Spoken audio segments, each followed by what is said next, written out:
Kalaulah dia memahami bahwa hati ini dibagi tiga, qalbun salim, qalbun marid, qalbun mayit, dia akan paham itu.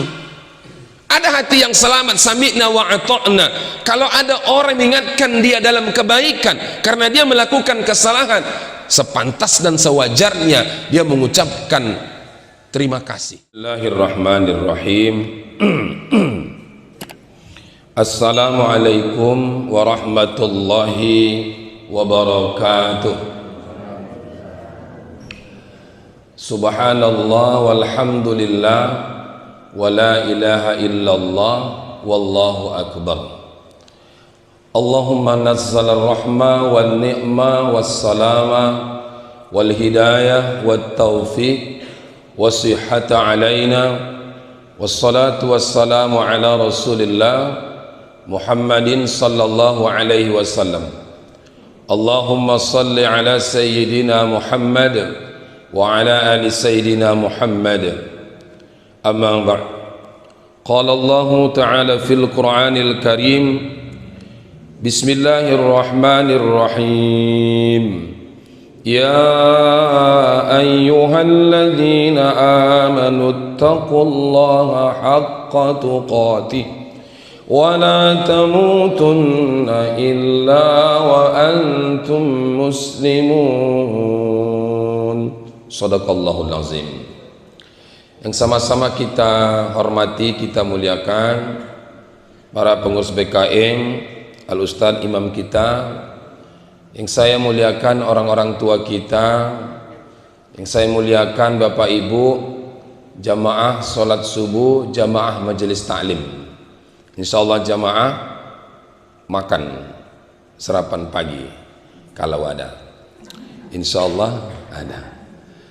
Bersyukurlah kita kepada Allah, walaupun bersyukur itu memang harus diulang-ulang, karena Allah memberikan kepada kita nikmat itu berulang-ulang, walaupun dia sampai dia mulai dari per detik sampai pada akhirnya masa yang panjang. Walaupun kita ditimpa musibah cobaan, tapi di samping itu tidak pernah Allah memberhentikan nikmatnya sama kita.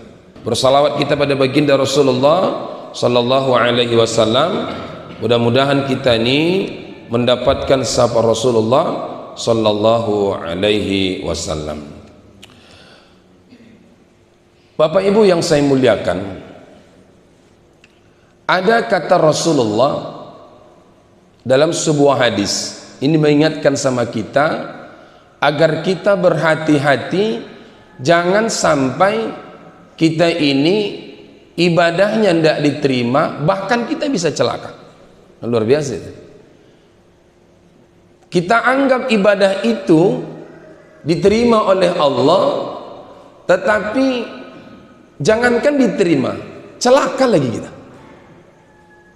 Gawat juga itu kan, celaka kita. Maka kata Rasul, alamatus saqawati arba'ah, ada 4 tanda celaka itu bagi umatku.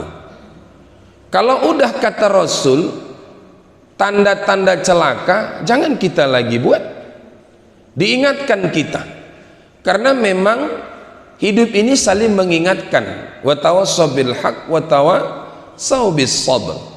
Saling menasihati kita dalam kebenaran, saling menasihati kita dalam kesabaran. Jadi yang pertama kata Rasul adalah tanda-tanda celaka itu bagi umatku nanti. Pertama, nisyanul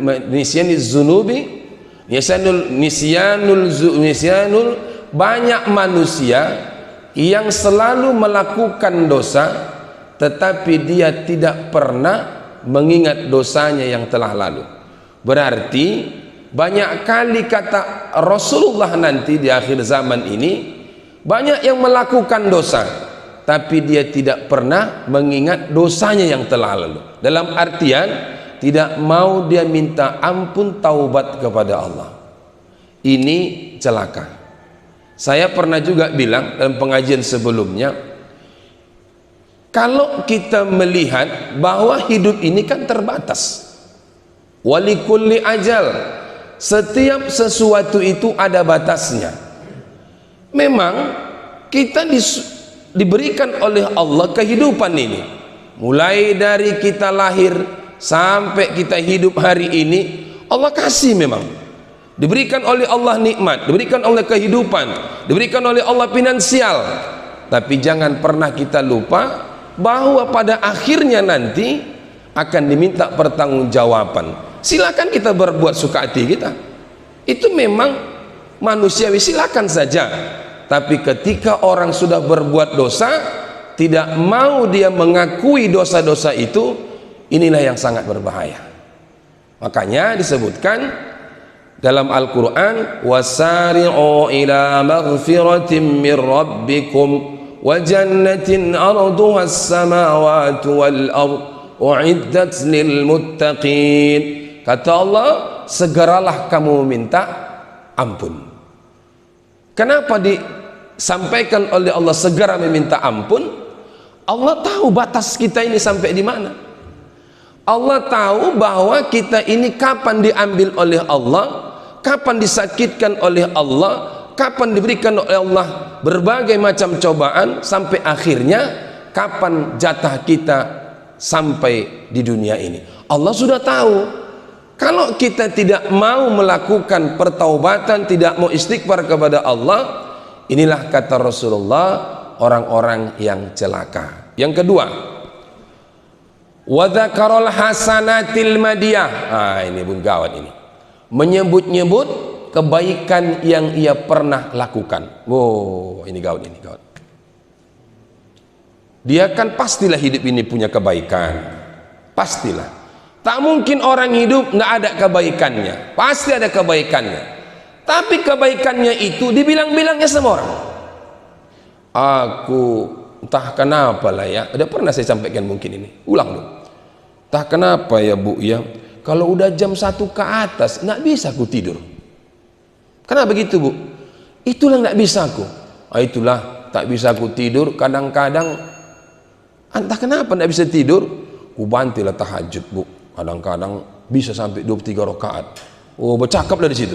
23 rakaat, habis itu ku ambillah Quran, mengajilah aku gitu. Tapi entah kenapa kan Bu, macam-macam ada ketenangan. Tapi habis itu tidur aku, subuh lewat katanya. Habis, kenapa? Dia melakukan amal ibadah tapi disebut-sebutnya. Hati-hati Pak. Nggak usah bilang-bilang. Saya mau sampaikan bahwa kalau dia orang yang betul-betul tawadhu, kan ada itu tawadhu, rendah hati, maka semua itu adalah dicatat oleh Allah. Saya rasa tidak perlu dia mengucapkan itu. Memang betul kesini, maka apapun yang kita lakukan, apalagi ibu sholat duha, dipotonya sejadah, ting, dipoto sejadah tuh, dibuatnya di status sosial, lagi duha, ada, ya kan, lagi duha, dibilang gitu. Nanti jam-jam, ya kita nggak tahu, tapi yang pasti setiap dia beribadah, melakukan aktivitas kebaikan, dia foto, sah-sah saja, tidak ada masalah. Tapi jangan sampai salah niat. Kalau dia niatnya sedikit saja, saya sudah pernah sampaikan, wala yusrik bi ibadati rabbih ahada. Jangan kamu duakan Allah dalam bentuk ibadah apapun. Artinya, kalau kita beribadah hanya karena Allah, jangan duakan lagi karena yang lain. Ini tauhidnya. Jangan duakan lagi. Dipoto sejadah, dikirim ke medsos, lagi duha, kan? Memasak pun dipotonya, lagi memasak. Sekarang tahu kita semuanya. Tapi kalau niatnya hanya memotivasi, ya Allah ya Rob, ku buat ini, mudah-mudahan keluargaku termotivasi, minimal kawan-kawanku. Kalau itu tak masalah. Tapi kalau udah niatnya supaya tahu orang, nah inilah yang kata Rasul, celaka. Dianggap dia banyak beribadah, tapi ternyata dia enggak dikatakan beribadah, sirna amal ibadahnya. Hati-hatilah kita. Yang ketiga, siapa yang ketiga tanda celaka itu? Terlalu cinta sama dunia. Padahal dunia ini, tengoklah, aku baru lagi berapa bulan ikut mengaji di sini, ku tengok udah ada tambah tua. Coba ku tengok. Baru lagi kan. Artinya yang ketiga ini adalah jangan terlalu cinta sama dunia, karena dunia ini pasti akan kita tinggalkan. Seperti yang kita sampaikan bulan-bulan yang lalu, bahwa kalaulah tidak dunia ini yang meninggalkan kita, kita yang meninggalkan dunia. Dunia boleh kita cari, gimana lah kita mau sedekah kalau tidak pakai duit? Tidak mungkin. Kayak ini ya, kan pakai duit yang boleh ini, ya kan Bu? Pakai duit. Jadi kalau udah pakai duit, tentulah dunia, tentulah finansial, tentulah materi. Kalau kita mau ibadah jariahnya ada, bermanfaat, carilah dunia. Kalau kita tidak mempunyai itu, apa peluru kita untuk mendapatkan nilai ibadah dari yang lain? Maka sebenarnya Bapak Ibu ya, beruntung orang-orang yang punya finansial yang lebih, karena dia ada dua kesempatan mendapatkan ibadah dari Allah. Dua kesempatan nilai ibadah. Satu ibadahnya mahdhu kepada Allah, satu ibadahnya ketika dia sedekah jariah. Dua Bu. Makanya heran kita kalau ada orang yang mempunyai finansial rezeki yang berlebih, ditumpuk harta itu, dia tidak mau melakukan sedekah, infak dan seterusnya, maka dia adalah orang yang merugi sebenarnya. Yang terakhir, wa ila man dunya fid din, selalu memandang rendah terhadap agama. Jadi yang dimaksud terhadap agama ini, ada orang kalau udah agama ini sepele dia Pak, maka agama itu dipakainya saat-saat tertentu. Khitan anaknya balobela dia, basarung-sarung dia, karena mau menerima amplop. Itulah muaknya gue nengok gini, orang kayak gini. Saat-saat tertentu dipakai agama, padahal ittaqillaha haitsuma kunta, bertakwa kamu di mana saja berada, jangan saat-saat tertentu. Ini waktu pesta rapi dia, sholat di rumah mesinglet dia, coba. Aneh itu Pak. Ini pun kata Rasul, celaka orang kayak gini nih. Kalau sudah nanti pesta anaknya, khitan segala macam, undangan sampai 1000, alim kali waktu tengok. Lobenya bagus, kokonya bagus. Terima kasih Pak, makasih. Begitu habis malam dihitung amplop. Alhamdulillah banyak juga ya. Kok bisa anak kita sunat aja lah semuanya ini, nggak usah lagi sunat semua. Tidaklah begitu kan. Artinya saya mau katakan, janganlah agama itu dipakai saat tertentu. Janganlah. Pakai sajalah di mana. Jangan pandang agama itu rendah dari dunia ini. Maka agamalah yang menyelamatkan kita, bukan dunia yang menyelamatkan kita. Siapa menyelamatkan kita? Agama inilah. Anak kita kalau bisa tak ada hafal Al-Quran, anak kita nih pinomat cucu kita. Kalau hafal Quran mau jadi apa? Ini kalau udah pemikiran gitu gaul gitu. Alah, tengok banyak penghafal Quran, mau jadi apa kau hafal Quran? Udahlah, dunia penting akhirat. Yang penting kau sholat jangan tinggal, yang penting kau jangan buat salah baca Quran itu. Udahlah. Yang penting sekarang kerja. Kalau nggak bagus jabatan kau, kayak mana kau ngasih makan anakmu, ngasih makan binimu? Secara logika, iya pula. Sekarang zaman susah. Udah, tahu usah kau lagi sekolah-sekolah di sana. Apa tuh sampai bertahun-tahun itu nggak ada. Bahaya Ibu kalau kayak gini. Siapa yang memberikan kita rezeki? Allah. Tapi kita harus usaha. Jadi jangan agama direndahkan. Jangan agama kita pakai lalu kita muliakan agama saat mau kita pakai agama itu untuk pribadi, tapi saat kita tidak pakai kita rendahkan agama itu. Ini pun kata Rasul tanda-tanda celaka. Satu lagi ingin saya sampaikan, jangan kita memandang rendah terhadap agama. Ingatlah bahwa agama itu sesungguhnya yang menyelamatkan kita. Agama menyelamatkan kita, bukanlah dunia yang menyelamatkan kita.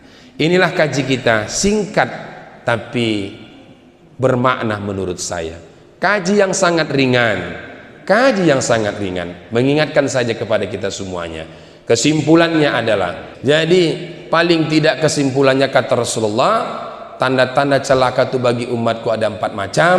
Pertama, orang yang melakukan dosa tapi tak ingat dia dengan dosanya. Udah tak ingat, bagaimana mau minta ampun? Slow saja. Ada orang ibu membuat dosa biasa aja menurut dia, ada nggak gitu? Slow dia, nggak sholat, Allahu Akbar, Allahu Akbar, udah qomat, slow ngopi dan biasa saja. Tidak ada sedikit pun rasa salah, tidak sedikit pun rasa malu. Kalau udah begitu bahaya orang kayak gini. Inilah kata Rasul celaka. Inilah yang pertama. Yang kedua, menyampaikan kebaikan-kebaikan yang ia pernah lakukan. Dia bantu orang diungkitnya, ibadahnya sama Allah dia pamerkan. Ini pun tak bagus. Yang ketiga, terlalu cinta sama dunia. Boleh cinta, tapi mendekatkan diri kepada Allah melalui harta dan jabatan yang kita miliki. Yang keempat, jangan memandang rendah terhadap agama ini. Inilah mudah-mudahan kaji kita. Saya hanya mengingatkan diri saya sendiri, kaji yang sangat ringan. Marilah kita renungkan yang 4 ini. Kita sudah banyak ilmu dapat dari ustadz-ustadz, dari berbagai macam ya media, ya gerbang-gerbang ilmu. Tapi yang paling terpenting, kita bisa mengamalkan istiqomah. Jangan sampai kita 4 tanda ini yang membuat kita celaka dalam hidup ini. Mudah-mudahan kita terhindar ya Bapak Ibu ya. Amin ya rabbal alamin. Demikian saja. Bila taufik wal hidayah. Assalamualaikum warahmatullahi wabarakatuh.